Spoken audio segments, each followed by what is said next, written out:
ನಮಸ್ತೆ friends, welcome to my channel. ನಾನು Geetha. Friends, ಇವಾಗ ಮದುವೆ ಸೀಸನ್ ತುಂಬ ಜೋರಾಗಿನೇ ನಡೀತಾ ಇದೆ. ಅದಕ್ಕೋಸ್ಕರ ನಾನಿವತ್ತು ನಿಮ್ಗೆಲ್ಲರಿಗೂ ಯೂಸ್ ಆಗಲಿ ಅಂತ ಹೇಳ್ಬಿಟ್ಟು ಸಾರಿನ ಪ್ರೀಪ್ಲೇಟ್ ಮಾಡಿಕೊಂಡು ಐರನಿಂಗ್ ಜೊತೆಗೆ ಫೋಲ್ಡಿಂಗನ್ನು ಯಾವ ರೀತಿ ಮಾಡ್ಕೊಳ್ಳೋದು ಅಂತ ತೋರಿಸ್ಕೊಡ್ತಾ ಇದ್ದೀನಿ. ಬನ್ನಿ ಹಾಗಾದರೆ ವಿಡಿಯೋನ ಶುರು ಮಾಡೋಣ. ಪ್ರೀಪ್ಲೇಟ್ ಮಾಡೋದಕ್ಕೆ ನಮಗಿಲ್ಲಿ ಒಂದೆರಡು ಬಟ್ಟೆ ಕ್ಲಿಪ್ಸ್ ಬೇಕಾಗುತ್ತೆ. ಅದ್ರ ಜೊತೆಗೆ ಒಂದಷ್ಟು ಸೇಫ್ಟಿ ಪಿನ್ಗಳು ಬೇಕಾಗ್ತವೆ. ನೋಡಿ, ಸಾರಿನ ಮೊದಲು ನಾವು ಪ್ರಿಪ್ಲೇಟ್ ಮಾಡೋದಕ್ಕಿಂತ ಮುಂಚೆ ಅದನ್ನು ಮೆಜರ್ ಮಾಡ್ಕೋಬೇಕಾಗತ್ತೆ. ನಮಗೆ ನಾವು ಯಾವ ರೀತಿ ಮೆಜರ್ ಮಾಡ್ಕೊಳ್ಳೋದು ಅನ್ನೋದನ್ನು ನಾನಿಲ್ಲಿ ತೋರಿಸ್ಕೊಡ್ತಾ ಇದ್ದೀನಿ. ಫಸ್ಟು ಸಾರಿನ ಕಂಪ್ಲೀಟಾಗಿ ಈ ರೀತಿ ಓಪನ್ ಮಾಡ್ಕೊಳ್ಳಿ. ಸೀರೆಯ ಒಳಪದರ ಅಥವಾ ಸೀರೆಯ ಸ್ಟಾರ್ಟಿಂಗ್ ಪಾಯಿಂಟ್ ಏನಿರುತ್ತೆ ನೋಡಿ, ಅದನ್ನು ಈ ರೀತಿ ನಾವು ಮೆಜರ್ ಮಾಡ್ಕೋಬೇಕಾಗತ್ತೆ. ಅದನ್ನು ಫಸ್ಟು ನಮ್ಮದು ವೆಸ್ಟ್ ರೌಂಡನ್ನು ನಾವು ತೊಗೋಬೇಕು. ನೋಡಿ, ನಮ್ಮದು ರೈಟ್ ಹ್ಯಾಂಡ್ ಇದೆ ಅಲ್ವಾ, ಅಲ್ಲಿಂದ ನಾವು ಮೆಜರ್ಮೆಂಟನ್ನು ಹಿಡಿಬೇಕಾಗತ್ತೆ. ಹೀಗೆ ಒಂದು ರೌಂಡ್ ಹಾಕ್ಕೊಂಡ್ಬಿಟ್ಟು ಸೊಂಟದ ಸುತ್ತಳತೆಯನ್ನು ತೊಗೋಬೇಕಾದ್ರೆ ನಾವಿಲ್ಲಿ ಒಂದು ರೌಂಡ್ ಹಾಕ್ಕೋಬೇಕು. ನೆಕ್ಸ್ಟ್ ನಾವಿಲ್ಲಿ ಟಕ್ಕಿನ್ ಮಾಡ್ತೀವಲ್ಲ ಸೆಂಟರ್ ಪ್ಲೀಟ್ಸು, ಅಲ್ಲಿಗೆ ನಾವು ತೊಗೊಂಡ್ರೆ ಫಸ್ಟ್ ಪ್ಲೇಟ್ ಏನಿದೆ ನೋಡಿ, ಅದು ನಾವು ಫೋಲ್ಡ್ ಮಾಡ್ಕೊಂಡಾಗ ಪ್ಲೀಟ್ ಮಾಡ್ಕೊಂಡಾಗ ಅದು ಈ ರೀತಿಯಾಗಿ ಫೋಲ್ಡ್ ಆಗೋ ಕ್ರಾಸ್ ಆಗೋ ಚಾನ್ಸಸ್ ಇರುತ್ತೆ. ಅದು ಓಪನ್ ಆಗಿ ಕಾಣಿಸ್ತಾ ಇರುತ್ತೆ. ಅದಕ್ಕೋಸ್ಕರ ನಾವು ಎಲ್ಲಿವರೆಗೂ ಅಂದರೆ ನಮ್ಮದು ಲೆಫ್ಟ್ ಹ್ಯಾಂಡ್ ಇರುತ್ತಲ್ವ, ಅಲ್ಲಿವರೆಗೂ ನಾವು ತೊಗೋಬೇಕಾಗತ್ತೆ. ನೋಡಿ, ಇವಾಗ ನಾವು ವೆಸ್ಟ್ ರೌಂಡನ್ನು ಮೆಜರ್ ಮಾಡಿಕೊಂಡು ಅಲ್ಲಿಗೆ ಒಂದು ಪಿನ್ನನ್ನು ಹಾಕ್ಕೊಂಡಿದ್ದೀನಿ. ನೆಕ್ಸ್ಟ್ ಸೀರೆಯ ಸೆರಗನ್ನು ಈ ರೀತಿ ಹಿಂದ್ಗಡೆಯಿಂದ ತೊಗೊಂಡ್ಬಿಟ್ಟು ನಿಮಗೆ ಸೆರಗಿನ ಉದ್ದ ಎಷ್ಟು ಬೇಕು ಅನ್ನೋದನ್ನು ಇಲ್ಲಿ ಮೆಜರ್ ಮಾಡ್ಕೋಬೇಕಾಗತ್ತೆ. ಅದಕ್ಕೋಸ್ಕರ ಈ ರೀತಿ ರ್ಯಾಂಡಮ್ ಆಗಿ ಸೆರಗಿನ ನೆರಿಗೆಗಳನ್ನು ಮಾಡ್ಕೊಂಡ್ಬಿಟ್ಟು ನಿಮ್ಮ ಶೋಲ್ಡರ್ ಮೇಲೆ ಹಾಕ್ಕೊಳ್ಳಿ. ಉದ್ದ ಎಷ್ಟು ಬೇಕು ಅನ್ನೋದನ್ನು ನೀವು ಇಲ್ಲಿ ಮಾರ್ಕ್ ಮಾಡ್ಕೊಳ್ಳಿ. ಹಿಂಬಡದ ಮೇಲ್ಗಡೆ ಒಂದು 4 ಇಂಚಿನಷ್ಟು ಹೈಟ್ ಇರಬೇಕು. ಆ ರೀತಿ ಇದ್ದಾಗ ಇಲ್ಲಿ ಪ್ಲೀಟ್ಸ್ಗಳು, ಸೆರಗಿನ ನೆರಿಗೆಗಳು ತುಂಬ ಚೆನ್ನಾಗಿ ಕಾಣಿಸುತ್ತೆ. ಮೇಲ್ಗಡೆ ಆದರೆ ನೀಟಾಗಿ ಕಾಣಿಸೋದಿಲ್ಲ. ನೋಡಿ, ಇವಾಗ ಅಲ್ಲೊಂದು ನಾನು ಮಾರ್ಕಿಗೆ ಅಂತ ಒಂದು ಪಿನ್ನಿಂಗನ್ನು ಮಾಡ್ಕೊಂಡಿದ್ದೀನಿ. ಈ ರೀತಿ ಚೆಸ್ಟ್ ಮೇಲೆ ಬರೋ ರೀತಿ ಬ್ಯಾಕ್ ಪಾರ್ಟನ್ನು ಕವರ್ ಮಾಡಿಕೊಂಡು ಒಂದು ಸೀರೆಯನ್ನು ಈ ರೀತಿ ತೊಗೊಳ್ಳಿ.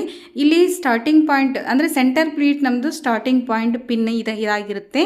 ಇಲ್ಲಿಗೇನು ಕೂಡ ಒಂದು ಪಿನ್ನನ್ನು ಹಾಕ್ಕೊಳ್ಳಿ. ನೋಡಿ, ಮೊದಲು ಹಾಕ್ಕೊಂಡಿರುವಂಥ ವೆಸ್ಟ್ ರೌಂಡ್ ಪಿನ್ನು ಮತ್ತು ನಾವು ಲಾಸ್ಟಿಗೆ ಹಾಕ್ಕೊಂಡಿರುವಂಥ ಸೆಂಟರ್ ಪ್ಲೀಟ್ ಸ್ಟಾರ್ಟಿಂಗ್ ಪಾಯಿಂಟ್ ಏನಿದ್ರೆ ಅವೆರಡನ್ನು ಕೂಡಿಸಿದಾಗ ನಮಗೆ ಇಲ್ಲಿ ಸೆಂಟರ್ ಪ್ಲೀಟ್ಸ್ಗಳನ್ನು ಮಾಡ್ಕೋಬೇಕಾಗಿರುವಂಥ ಭಾಗ ಸಿಗುತ್ತೆ. ಇದು ನಮ್ಮದು ವೆಸ್ಟ್ ರೌಂಡ್ ಮತ್ತು ಸೀರೆಯ ಸೆರಗಿನ ಉದ್ದ ಎದುರು ಎಲ್ಲವನ್ನೂ ಕೂಡ ನಾವಿಲ್ಲಿ ಮಾರ್ಕ್ ಮಾಡ್ಕೊಂಡಿದ್ದೀವಿ. ಇವಾಗ ಸೀರೆಯ ಸೆರಗಿನ ಪ್ಲೀಟ್ಸ್ಗಳನ್ನು ಯಾವ ರೀತಿ ಮಾಡ್ಕೊಳ್ಳೋದು ಅಂತ ನೋಡೋಣ. ನೋಡಿ, ಇದು ಮೇಲ್ಗಡೆ ಪಾರ್ಟ್ ನಮ್ಮದು. ಇಲ್ಲಿ 4ರಿಂದ 6 ಇಂಚ್ವರೆಗೂ ನಮ್ಮದು ವಿಡ್ತನ್ನು ತೊಗೋಬೇಕಾಗತ್ತೆ. ನೀವು ಸ್ಲಿಮ್ ಇದ್ದೀರಾ, ಎಕ್ಸೆಲ್ ಸೈಜ್ ಇದ್ದೀರಾ ಅನ್ನೋದಾದರೆ ನಿಮಗೆ 4ರಿಂದ 5 ಇಂಚಿನಷ್ಟು ವಿಡ್ತು ಸಾಕಾಗುತ್ತೆ. ಇವಾಗ ನೋಡಿ, ಫಸ್ಟ್ ಪ್ಲೀಟನ್ನು ಮಾಡ್ಕೊಳ್ತಾ ಇದ್ದೀನಿ. ಎಷ್ಟು 4 ಇಂಚಿನಷ್ಟು ನಾನಿಲ್ಲಿ ಫಸ್ಟ್ ಪ್ಲೀಟನ್ನು ವಿಡ್ತನ್ನು ತೊಗೊಂಡಿದ್ದೀನಿ. ಇವಾಗ ಪ್ಲೀಟ್ಸನ್ನು ನಾವು ಕಂಟಿನ್ಯೂ ಮಾಡಬೇಕಾದ್ರೆ ಅದೇ ಸೈಜ್ಗೆ ನಾವು ಪ್ಲೀಟ್ಸ್ಗಳನ್ನು ಮಾಡ್ಕೋಬಾರ್ದು. ಯಾಕೆಂತಂದರೆ ನಾವಿಲ್ಲಿ ಶೋಲ್ಡರ್ ಮೇಲೆ ಹಾಕ್ಕೊಂಡಾಗ ಸೆರಗನ್ನು ಉಳಿದ ಪ್ಲೇಟ್ಗಳೇನಿದೆ ನೋಡಿ ಅದು ಹೊರಗಡೆ ಬಂದುಬಿಡುತ್ತೆ. ಅದಕ್ಕೋಸ್ಕರ ಫಸ್ಟ್ ಪ್ಲೇಟ್ನ 3/4 ಅಥವಾ ಹಾಫ್ ಸೈಜಲ್ಲಿ ನಾವು ಪ್ಲೀಟ್ಸ್ಗಳನ್ನು ಮಾಡ್ಕೊಳ್ತಾ ಹೋಗಬೇಕು. ಈ ಒಂದು ಮೆಥಡನ್ನು ನಾವು ಯೂಸ್ ಮಾಡ್ಕೊಳ್ಳೋದ್ರಿಂದ ಆರಾಮಾಗಿ 8ರಿಂದ 9 ಪ್ಲೀಟ್ಸ್ಗಳನ್ನು ನಾವು ಇಲ್ಲಿ ಆರಾಮಾಗಿ ಕೂಡಿಸ್ಬೋದು. ಹಾಗೆ ಎಲ್ಲೂ ಕೂಡ ಆಚೆ ಈಚೆ ಆಗೋದಿಲ್ಲ, ಎಲ್ಲೂ ಪ್ಲೀಟ್ಸ್ಗಳು ಹೊರಗಡೆ ಬರೋದಿಲ್ಲ. ನೋಡಿ, ಈ ರೀತಿ ಮಾಡ್ಕೊಂಡ್ಮೇಲೆ ಅವನ್ನ ನಿಧಾನವಾಗಿ ಜೋಡಿಸ್ಕೊಳ್ಳಿ. ಹಿಂಗೆ ಕ್ರಾಸ್ ಇರುತ್ತೆ ಕೆಳಗಡೆ ಪ್ಲೀಟ್ಸು, ಅದನ್ನು ಕೂಡ ಸ್ಟ್ರೇಟ್ ಆಗಿ ಬರೋ ರೀತಿ ಎಲ್ಲ ಜೋಡಿಸ್ಕೊಂಡ್ಬಿಟ್ಟು ನಾವಿಲ್ಲಿ ಅಲ್ಲಿಗೆ ಒಂದು ಪಿನ್ನನ್ನು ಹಾಕ್ಕೊಂಡಿದ್ದೀನಿ. ನಂತರ ಈ ರೀತಿ ಟೇಬಲ್ಗೆ ಹಾಕ್ಕೊಂಡ್ಬಿಟ್ಟು ಉಳಿದ ಪ್ಲೀಟ್ಸ್ಗಳನ್ನು ಸರಿಯಾಗಿ ಬರೋ ರೀತಿ ನಾವು ಜೋಡಿಸ್ಕೋಬೇಕಾಗತ್ತೆ. ನಿಮ್ಮ ಕಡೆ ಟೇಬಲ್ ಇಲ್ಲ ಅಂದ್ರೂ ಕೂಡ ನೀವು ಕೈಯಿಂದನೇ ಅಥವಾ ಇನ್ನೊಬ್ಬರಿಗೆ ಯಾರ್ಯಾದರೂ ಹಿಡ್ಕೊಳ್ಳಿಕ್ಕೆ ಕೊಟ್ಬಿಟ್ಟು ನೀವು ಆರಾಮಾಗಿ ಈ ರೀತಿ ಪಿನ್ನಿಂಗನ್ನು ಮಾಡ್ಕೋಬಹುದು. ನೋಡಿ, ಒಂದು ಒಳಗಡೆ ಒಂದು ಹೊರಗಡೆ ಆ ರೀತಿಯಾಗಿ ಬರಬಾರ್ದು. ಅಂದರೆ ಕರೆಕ್ಟಾಗಿ ಒಂದರ ಮೇಲೆ ಒಂದು ಪ್ಲೀಟ್ಗಳು ಕುತ್ಕೋಬೇಕು. ಆ ರೀತಿಯಾಗಿ ಜೋಡಿಸ್ಕೊಂಡ್ಬಿಟ್ಟು ಅಲ್ಲಿಗೆ ಒಂದೊಂದು ಪಿನ್ನನ್ನು ಹಾಕ್ಕೊಳ್ತಾ ಇದ್ದೀನಿ. ಇದೇ ರೀತಿಯಾಗಿ ನಾವು ಏನು ಸೆರಗಿನ ಉದ್ದ ಎಲ್ಲಿವರೆಗೂ ತೊಗೊಂಡಿದ್ವಿ ನೋಡಿ ಮೆಜರು, ಇಲ್ಲಿದೆ ನೋಡಿ ಪಿನ್ನದು, ಅಲ್ಲಿವರೆಗೂ ನಾನು ಇದೇ ಪ್ರೊಸೆಸ್ನಲ್ಲಿನೇ ಕೂಡ ಸೆರಗನ್ನು ರೆಡಿ ಮಾಡ್ಕೊಂಡಿದ್ದೀನಿ. ಅದಾದ ನಂತರ ಚೆಸ್ಟ್ ಪ್ಲೀಟ್ಗಳನ್ನು ನಾನಿಲ್ಲಿ ಅಡ್ಜಸ್ಟ್ ಮಾಡ್ಕೊಳ್ತಾ ಇದ್ದೀನಿ.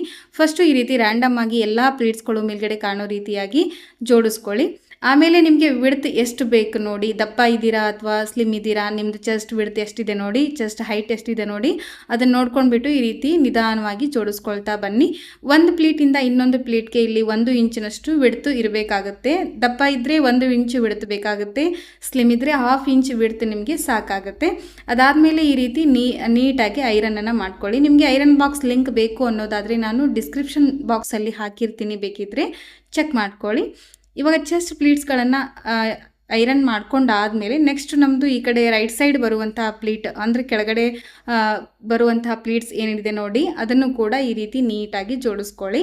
ಈ ರೀತಿಯಾಗಿ ಜೋಡಿಸ್ಕೊಳ್ಳೋದ್ರಿಂದ ಇಲ್ಲಿನೂ ಕೂಡ ಅಷ್ಟೇ ವಿಡ್ತು ಈಕ್ವಲ್ ಆಗಿರಬೇಕು, ಒಂದು ಹೆಚ್ಚು ಒಂದು ಕಮ್ಮಿ ಆಗಬಾರ್ದು. ನಾ ಯಾವ ರೀತಿ ಜೋಡಿಸ್ತಾ ಇದ್ದೀನಿ ನೋಡಿ, ಇಲ್ಲಿ ಈ ರೀತಿಯಾಗಿ ಇದನ್ನು ನೀಟಾಗಿ ಅರೇಂಜ್ ಮಾಡ್ಕೊಳ್ಳಿ. ಅಂದರೆ ಇಲ್ಲಿ ಐರನ್ ಮಾಡಲಿಕ್ಕೂ ಕೂಡ ತುಂಬ ಈಸಿ ಆಗುತ್ತೆ, ನಿಮಗೆ ಕರೆಕ್ಟಾಗಿಯೂ ಕೂಡ ಕುತ್ಕೊಳ್ಳುತ್ತೆ. ನೋಡಿ, ಇವಾಗ ಈ ರೀತಿ ಜೋಡಿಸ್ಕೊಂಡಾದ್ಮೇಲೆ ಇದನ್ನು ಕೂಡ ಅಷ್ಟೇ ಐರನ್ ಮಾಡ್ಕೊಳ್ಳಿ.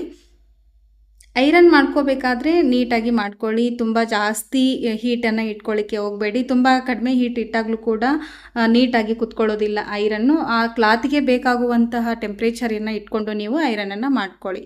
ಇವಾಗ ಪ್ಲೀಟ್ಸ್ಗಳೆಲ್ಲ ಆಗಿದೆ, ಚೆಸ್ಟ್ ಪ್ಲೀಟ್ಸು ಮತ್ತು ಸಾರಿದು ಸೆರಗಿನ ಪ್ಲೀಟ್ಸು. ಇವಾಗ ನಾನಿಲ್ಲಿ ಸೀರೆಯ ಸೆಂಟರ್ ಪ್ಲೀಟ್ಸ್ಗಳನ್ನು ಮಾಡ್ಕೊಳ್ತಾ ಇದ್ದೀನಿ. ನಾವೇನು ಪಿನ್ನಿಂಗನ್ನು ಮಾಡ್ಕೊಂಡಿದ್ವಲ್ಲ, ಆ ಪಿನ್ನಿಂಗಿಂದ ಪ್ಲೀಟ್ಸ್ಗಳನ್ನು ತೆಕ್ಕೊಳ್ತಾ ಇದ್ದೀನಿ. ನೋಡಿ, ಇವಾಗ 4ರಿಂದ 5 ಇಂಚು ವಿಡ್ತ್ ಆಗುವಷ್ಟು ನಾನಿಲ್ಲಿ ಪ್ಲೀಟ್ಸ್ಗಳನ್ನು ತಗೊಳ್ತಾ ಬರ್ತಾ ಇದ್ದೀನಿ. ಇದು ನೋಡಿ, ಇವಾಗ ನಮ್ಮದು ಸೀರೆ ಎಂಡಿಂಗ್ ಪಾಯಿಂಟ್ ಕೂಡ, ಸೆಂಟ್ರಲ್ ಪ್ಲೀಟ್ಸ್ನ ಎಂಡಿಂಗ್ ಪಾಯಿಂಟ್ ಕೂಡ ಸಿಕ್ತು.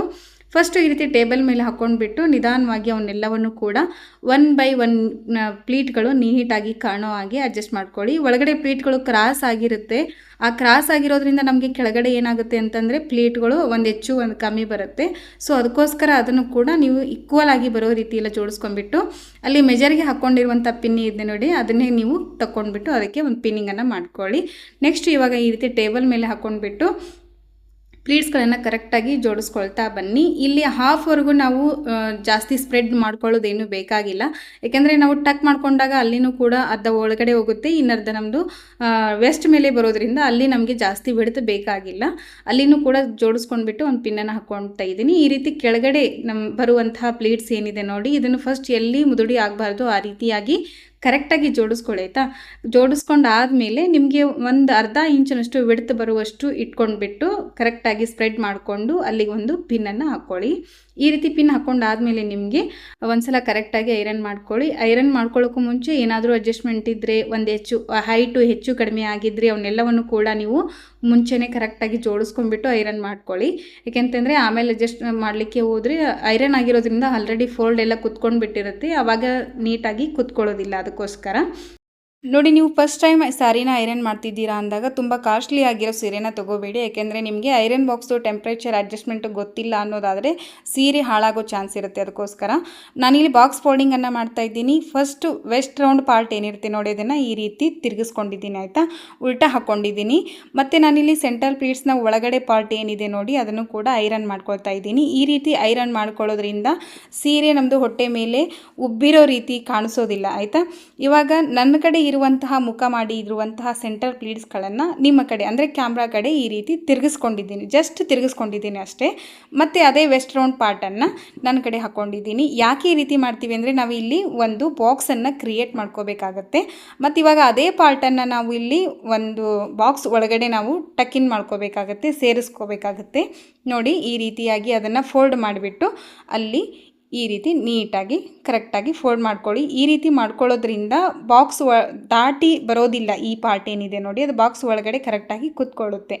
ಇವಾಗ ಬಾಕ್ಸ್ ಕ್ರಿಯೇಟ್ ಮಾಡೋದಕ್ಕೆ ನಿಮಗೆ ವಿಡ್ತ್ ಎಷ್ಟು ಬೇಕು ಅಂತ ನೀವಿಲ್ಲಿ ನಾನು ಮೆಜರ್ ಮಾಡ್ಕೊಂಡಿರೋದನ್ನು ನೋಡಬಹುದು. ಇವಾಗ ಸೆರಗಿನ ಪಾರ್ಟನ್ನು ಅದ್ರ ಮೇಲ್ಗಡೆ ಹಾಕ್ಕೊಳ್ಳಿ ಆಯಿತಾ. ಈ ರೀತಿ ಹಾಕ್ಕೊಂಡು ನಾವೇನು ಶೋಲ್ಡರ್ ಮೇಲೆ ಒಂದು ಪಿನ್ ಮಾಡ್ಕೊಂಡಿದ್ವಲ್ಲ ಸೆರಗಿಗೆ ಅಂತ, ಆ ಪಿನ್ನು ಇಲ್ಲಿ ಬಂದಿರೋದು. ಇವಾಗೂ ಅಷ್ಟೇ ಇಲ್ಲಿ ಪ್ಲೀಟ್ಸ್ಗಳನ್ನು, ಚೆಸ್ಟ್ ಪ್ಲೀಟ್ಸ್ಗಳನ್ನು ಇನ್ನೊಂದು ಸಲ ಬೇಕಿದ್ರೆ ಕರೆಕ್ಟಾಗಿ ಸ್ಪ್ರೆಡ್ ಮಾಡ್ಕೊಳ್ಳಿ. ಯಾಕೆಂದರೆ ಬಾಕ್ಸ್ ಮೇಲ್ಗಡೆ ನೀಟಾಗಿ ಕುತ್ಕೊಳ್ಳುತ್ತೆ ಆಯಿತಾ. ಅಲ್ಲೊಂದು ಪಿನ್ನಿಂಗನ್ನು ಹಾಕ್ಕೊಳ್ತಾ ಇದ್ದೀನಿ. ಯಾಕೆ ಅಂತಂದರೆ ಅದು ನಮ್ಮದು ಬಾಕ್ಸ್ನ ಹೈಟ್ ಬೇಕು, ಎಷ್ಟು ಬೇಕು ಅನ್ನೋದನ್ನು ಚೆಕ್ ಮಾಡ್ಕೊಳ್ಳಿಕ್ಕೆ. ಇಲ್ಲೇನೂ ಕೂಡ ಪ್ಲೀಟ್ಸ್ಗಳನ್ನು ಕರೆಕ್ಟಾಗಿ ಸ್ಪ್ರೆಡ್ ಮಾಡ್ಕೊಳ್ಳಿ. ಅವಶ್ಯಕತೆ ಬಿದ್ದರೆ ಇನ್ನೊಮ್ಮೆ ಈ ರೀತಿಯಾಗಿ ಐರನ್ ಮಾಡ್ಕೊಳ್ಳಿ ಆಯಿತಾ. ಇವಾಗ ಸೀರೆಯ ಉಳಿದ ಭಾಗ ಏನಿದೆ ನೋಡಿ, ಇದು ಎಲ್ಲಿ ಬರುತ್ತೆ ಅಂದರೆ ನಮ್ಮದು ಹಿಪ್ ಪ್ಲೇಟ್ಸ್ ಬರುತ್ತಲ್ವ, ಆ ಭಾಗ ಇದು ಈ ರೀತಿಯಾಗಿ ರಫ್ ಆಗಿ ಉಳ್ಕೊಂಡಿರುತ್ತೆ. ಇದನ್ನು ನಾವು ಬಾಕ್ಸ್ ಒಳಗಡೆ ಈ ರೀತಿ ಫೋಲ್ಡ್ ಮಾಡಿಬಿಟ್ಟು ಇದನ್ನು ಮಾಡ್ಕೊಂಡಿದ್ದೀವಿ. ಇವಾಗ ನೋಡಿ, ನಾನು ಫಸ್ಟ್ ಫೋಲ್ಡನ್ನು ಮಾಡ್ತಾ ಇದ್ದೀನಿ. ಯಾವ ರೀತಿ ಮಾಡ್ತಾ ಇದ್ದೀನಿ, ಎಷ್ಟು ಮೆಜರ್ಮೆಂಟಲ್ಲಿ ತೊಗೊಂಡಿದ್ದೀನಿ ಅದನ್ನೋದನ್ನು ನೀವು ಕರೆಕ್ಟಾಗಿ ಅಬ್ಸರ್ವ್ ಮಾಡ್ಕೊಳ್ಳಿ. ಈ ಕಡೆ ಒಂದು ಚಿಕ್ಕದಾಗಿ ಫೋಲ್ಡ್ ಮಾಡಿಬಿಟ್ಟು ಮತ್ತೆ ಆ ಫೋಲ್ಡ್ ಮೇಲೆ ಈ ಫೋಲ್ಡನ್ನು ಕರೆಕ್ಟಾಗಿ ಕೂಡಿಸ್ತಾ ಇದ್ದೀನಿ. ಜಸ್ಟ್ ಈ ರೀತಿ ಒಂದು ರೌಂಡ್ ತಿರುಗಿಸ್ಕೊಂಡ್ರೆ ಸಾಕು, ನಮ್ಮದು ಬಾಕ್ಸ್ ಮೇಲೆ ಕರೆಕ್ಟಾಗಿ ಚೆಸ್ಟ್ ಪ್ಲೀಟ್ಸ್ಗಳು ನೀಟಾಗಿ ಕುತ್ಕೊಳ್ಳುತ್ತೆ. ಅದನ್ನು ಇನ್ನೊಂದು ಸಲ ಸ್ಪ್ರೆಡ್ ಮಾಡ್ಕೊಂಡ್ಬಿಟ್ಟು ನೀವು ಬಾಕ್ಸ್ ಒಳಗಡೆ ಸೀರೆಯ ಸೆರಗನ್ನು ಈ ರೀತಿ ಸೇರಿಸ್ಕೊಂಡಾಗ ಕಂಪ್ಲೀಟಾಗಿ ನಿಮ್ಮದು ಬಾಕ್ಸ್ ಫೋಲ್ಡಿಂಗ್ ಆಗುತ್ತೆ. ನೋಡಿ ಇವಾಗ ಯಾವ ರೀತಿ ಕಾಣಿಸ್ತಾ ಇದೆ ಅಂತ. ತುಂಬ ಸುಲಭವಾದ ವಿಧಾನದಲ್ಲಿ ಈಸಿಯಾಗಿ ತೋರಿಸ್ಕೊಟ್ಟಿದ್ದೀನಿ. ವಿಡಿಯೋ ಇಷ್ಟ ಆದರೆ ಲೈಕ್ ಮಾಡಿ, ಶೇರ್ ಮಾಡಿ, ಕಮೆಂಟ್ ಮಾಡಿ. Thanks for watching.